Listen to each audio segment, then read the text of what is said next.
Chidyo chaishe kuwadzana kutsvene. Munamato waishe. Baba wedu uri kudenga, ngarivatwe notsvene zita rako. Umambo wako ngauye, kuda kwako ngakuitwe panyika, kufanana sezvinoitwa kudenga.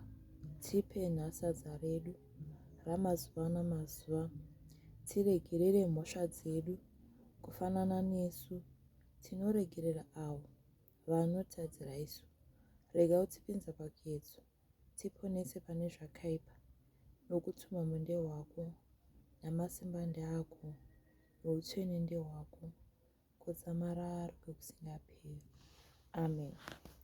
Mwari una masimba ose, inoti mwoyo yedu yose izarukire kwauri, nokukanuka kwose kunozikanwa newe, pasina chimwe chinhu chakavanda kwauri.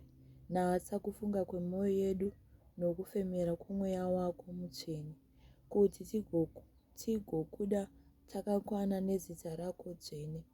Tirumbidze nokwakafanira nenzira yaJesu Kristu Ishe wedu. Amen. Mirau yaMwari ine gumi. Pfugamai mose. Ini ndiri Jehovha Mwari wako, wakakubvisa munyika yeIjipita, muimba youranda. Urege kuva navamwe vamwari kunze kwangu.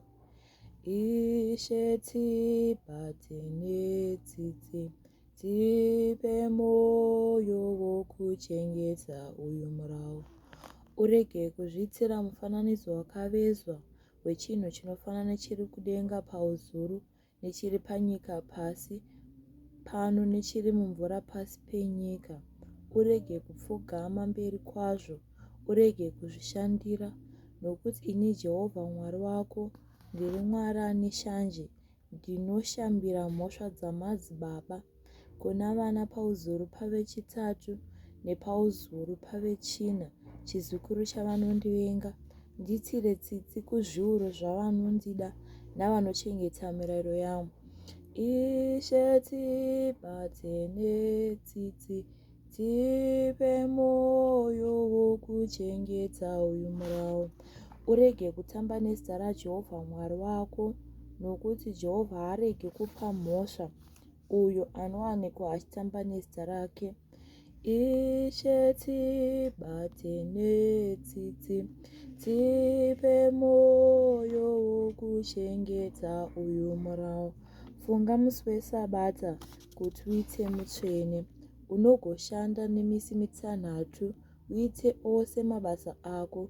Asi musi wechinomwe iSabata raJehovha Mwari wako.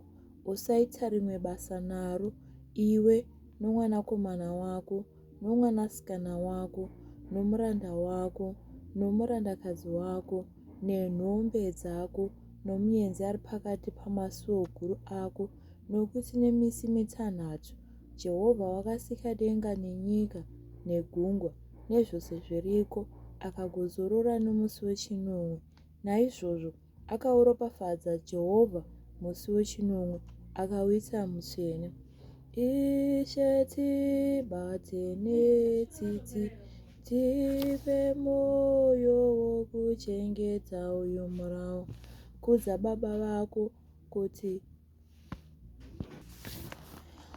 baba vako namai vako, kugoti misi yako iwande panyika yawakapiwa naJehovha Mwari wako.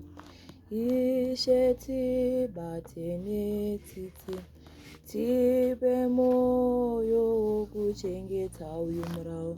Urege kuuraya. Ishe tibate netsitsi, tipe mwoyo wokuchengeta uyu murau. Urege kupombora. Ishe tibate netsitsi, tipe mwoyo wokuchengeta uyu murau. Urege kuba. Ishe tibate netsitsi, tipe mwoyo wokuchengeta uyu murau. Urege kupupura nhema kuhama yako.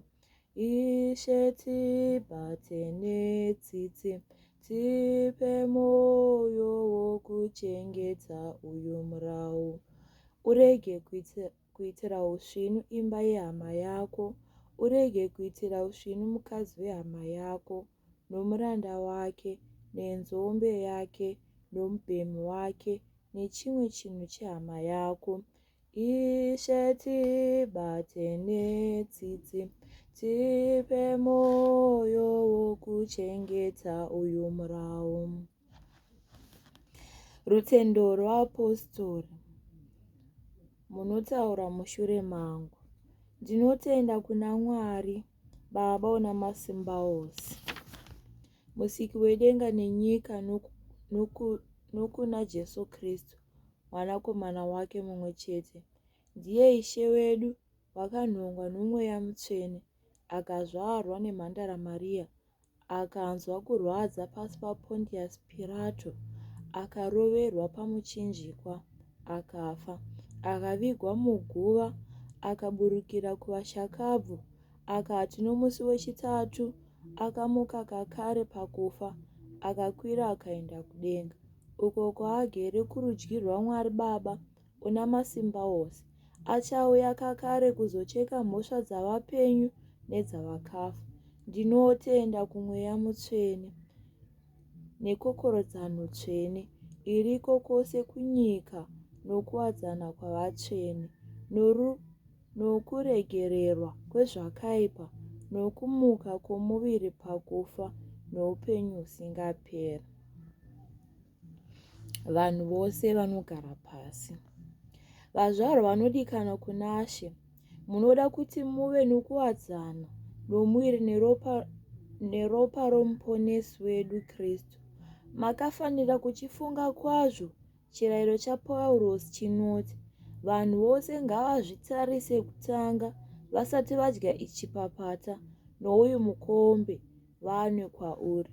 Zvitongesei moga vazvarwa, kuti murege kutongeswa naShe, mugodzoka nechokwadi pane zvakaipa zvenyu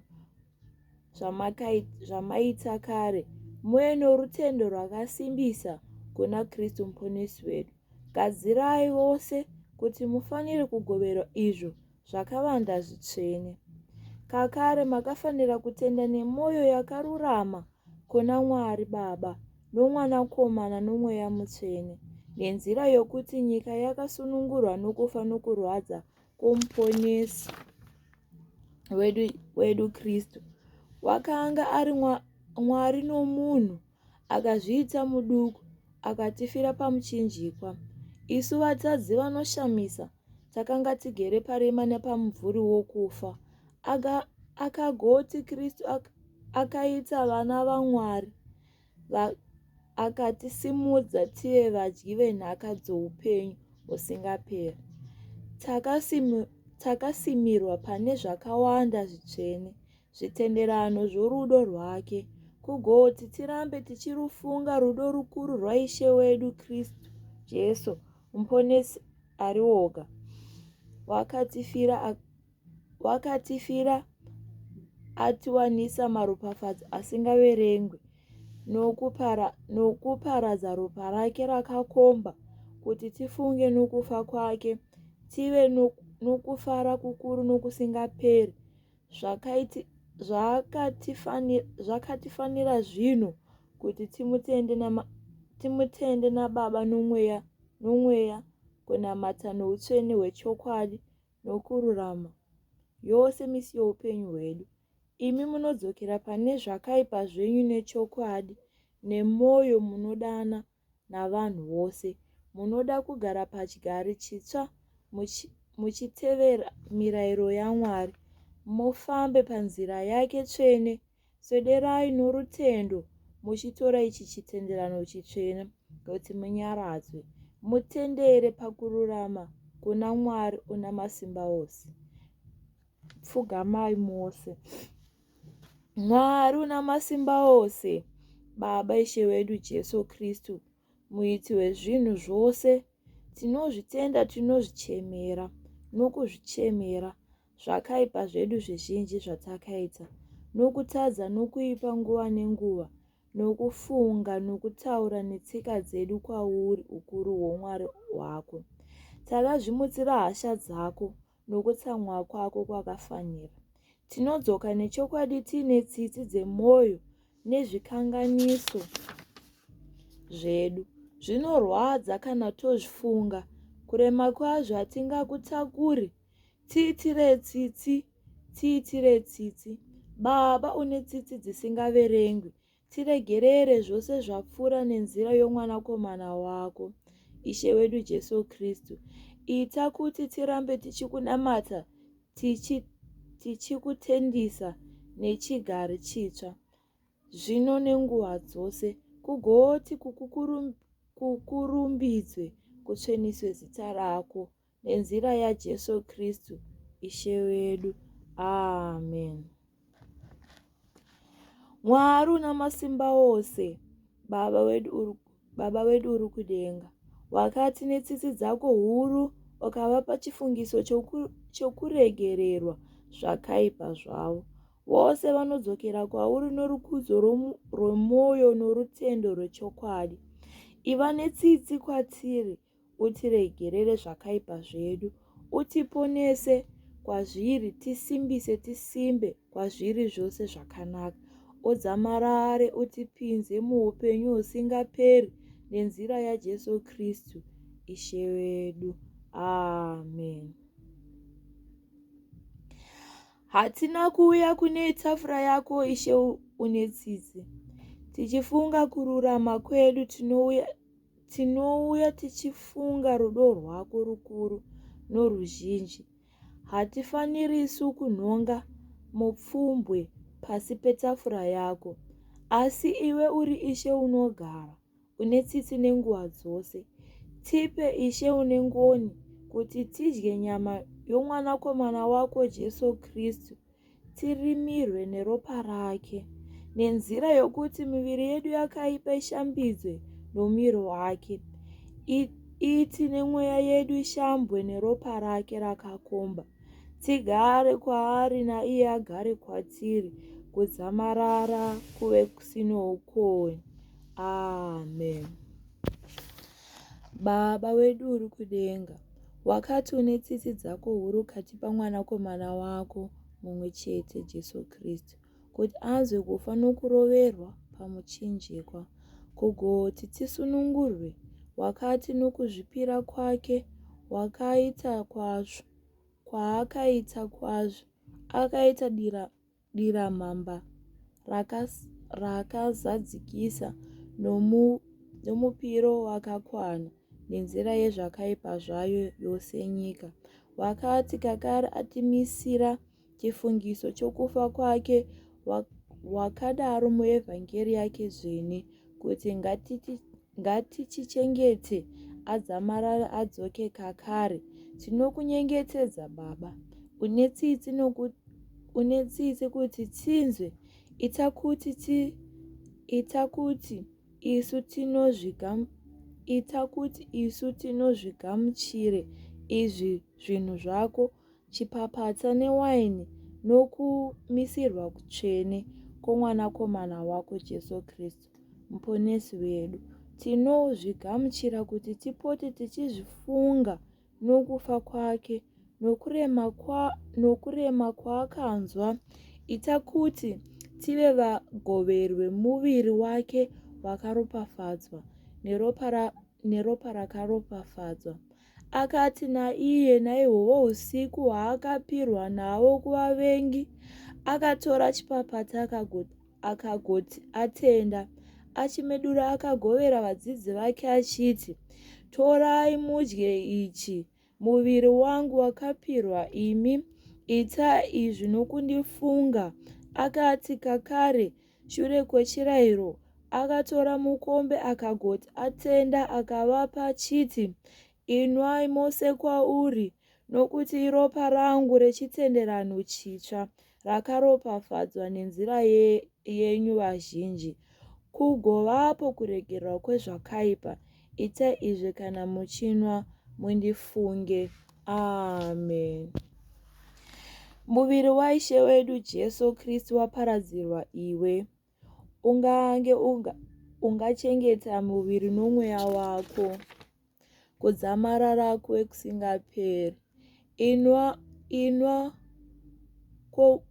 kuno uyu mukombe ufunge kuti ropa raKristu rakaparadzirwa iwe utende. Pfugamai mose. Ishe Baba uri kudenga, isu vanamati vako tinokuteura nomwoyo wose, iwe muzvari wedu unotida, kuti ugamuchire netsitsi uyo mupiro wedu wokukurumbidza norutendo tinozvipfavisa zvikuru mberi kwako. Tinokunyengetedza nenzira yokuitira kwaJesu Kristu nokufa kwake, kuti utinzwise isu nekukorodzano yose inotenda paropa rake, kuregererwa kwezvakaipa zvedu, nawo ose mamwe maropafadzo anobva pakunzwa kwake kurema. Tiri panozve Ishe pamberi pako, tinopira kwauri mweya yedu nemiviri yedu, kuti ive diramamba rakafanira dzvene benyu kwauri.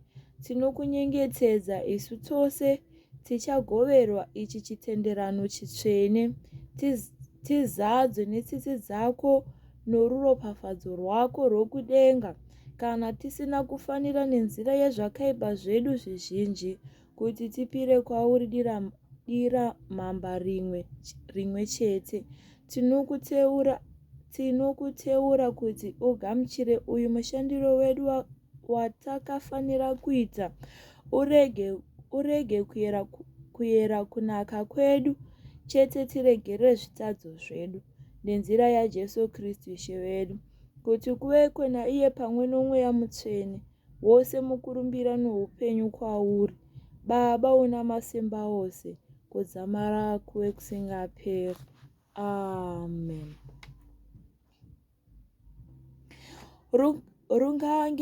Rungange rungati rufaro rwaMwari rwakapfuridza kunaka kwose kuziva, ruchengete mwoyo nendangariro dzenyu dzigare dzichimuziva nokumuda Mwari nomwanakomana wake Jesu Kristu Ishe wedu, kuti kakare kuropafadza kwaMwari una masimba ose, Baba, Mwanakomana nomweya mutsvene, kuve pakati penyu, kugare kugere nemi nokusingaperi.